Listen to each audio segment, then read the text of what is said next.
The day my company canceled my health insurance, my manager looked me dead in the eye and said, "It's policy. You can't fight it. No one ever wins against the company." And for weeks, I believed him. I was sick, broke, and terrified. After 10 years of loyalty, they stripped away my lifeline like it was nothing. They were powerful, backed by lawyers, and I was just me. But here's what they didn't know. One overlooked form, a single line in a policy, turned everything upside down.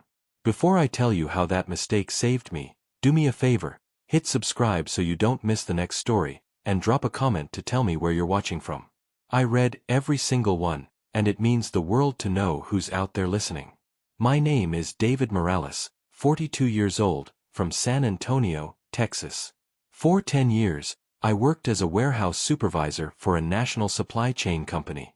It was hard work, long nights, early mornings, busted knees, and bad backs, but it paid the bills and, most importantly, came with health insurance. That insurance was everything to me. I'm diabetic, and the cost of insulin without coverage is insane. My life was simple. Morning coffee at the Valero gas station, radio tuned to country stations on the drive, and endless hours making sure deliveries went out on time. The guys in my crew were like brothers. One Tuesday, my manager, a guy named Clarkson, called me into his office. He tapped on a stack of papers without looking up. "David," he said, "corporate made changes. Your health insurance has been terminated. Effective this month." I thought I misheard. Terminated? I've been here 10 years. I need that coverage. My medication. He shrugged. Company policy. You can't fight it. I sat there stunned. He wasn't firing me, but without insurance, I might as well have been. The panic hit immediately. That night, I lined up my insulin pens on the kitchen counter and counted how many weeks I could stretch them. 4. Maybe 5. I called HR. There must be a mistake. The rep said flatly, "Sir, according to our records, you no longer qualify for full benefits." "But I've been full-time for a decade. Your hours were reduced last quarter." That triggered the change. I slammed the phone down. My hours hadn't been reduced. Clarkson had cut my schedule for 3 weeks when new temps were hired, but I was back to full-time after. They were playing games. I demanded an explanation. HR repeated, "Policy. Nothing we can do." Bills piled up. My pharmacy quoted me $1,200 for 1 month of insulin. My checking account, $311. I started skipping meals to keep my sugar levels steady. My daughter Sophia asked why I looked so tired. I lied, said I was just working too much. But the truth? I was rationing doses, terrified I'd collapse on the warehouse floor one day. The nights were the worst. I'd sit at the kitchen table with the lights off, trying to stretch my paycheck in ways that weren't possible. I unplugged appliances to save on the electric bill. I pawned my old guitar to buy groceries. A debt collector left a voicemail calling me delinquent. My chest felt tight every time the phone rang. Clarkson's words echoed in my head. No one ever wins against the company. I almost gave up. Almost. Then, one night, while digging through my employee file at home, I found something, a benefits renewal form from the year before. At the bottom, in small print, it clearly stated, eligibility determined by annual average hours, not quarterly fluctuations. My pulse quickened. If that clause still stood, I had proof they had cut me off illegally. That tiny line. My 1% chance. The next morning, I marched into the office of Lyndon Gwynn, a local employment attorney. Her office was on the second floor above a taco shop, and the smell of grilled carne asada floated through the hallway. Nothing fancy, but her handshake was firm and her eyes sharp. I sat across from her and unloaded everything.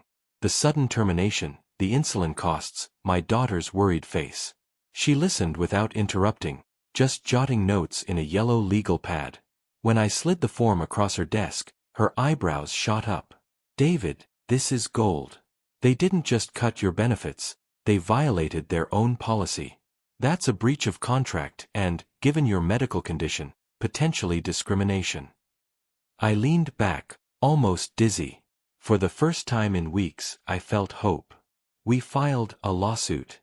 But doubt gnawed at me. Linda, I whispered. I don't have money for a long fight. She pushed a paper across the desk, a contingency agreement. You don't pay unless we win. Her receptionist gave me a checklist before I left. Gather timesheets, emails, any communication with HR. I clutched that folder like it was a lifeline. Walking to my truck, I felt something I hadn't felt in months. Direction.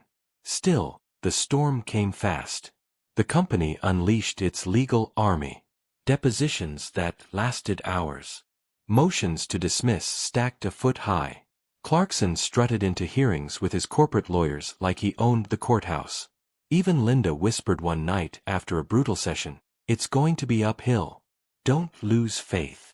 But faith was hard when I counted insulin pens like gold bars, knowing the supply was running out.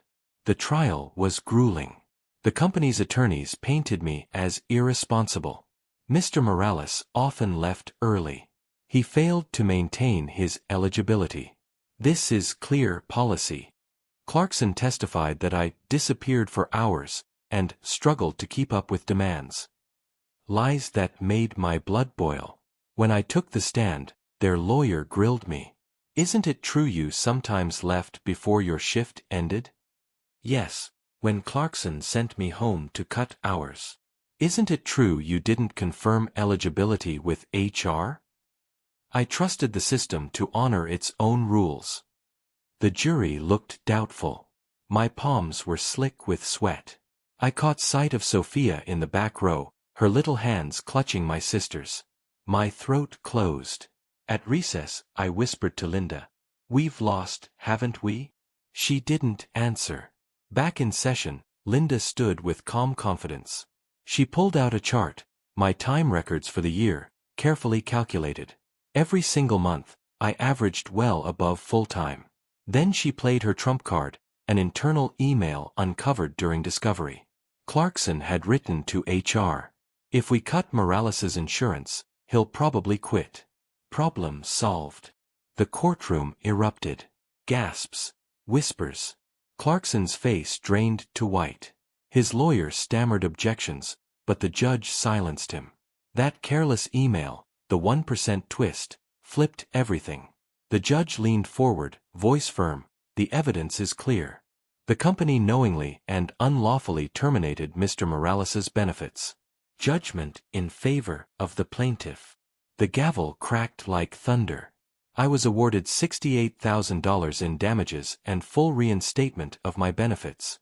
Walking out of that San Antonio courtroom, the air felt lighter, fresher, almost electric. For months, I had been sure I would lose. 99% of the case had been against me. But that 1%, a forgotten clause, a careless email, turned the tide. Clarkson stormed past reporters, refusing to comment. HR tried to spin it as a miscommunication, but the judgment was public. Everyone knew the truth. For me, it wasn't just money.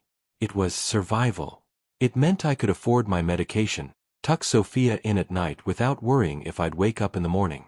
That evening, I stopped by the pharmacy.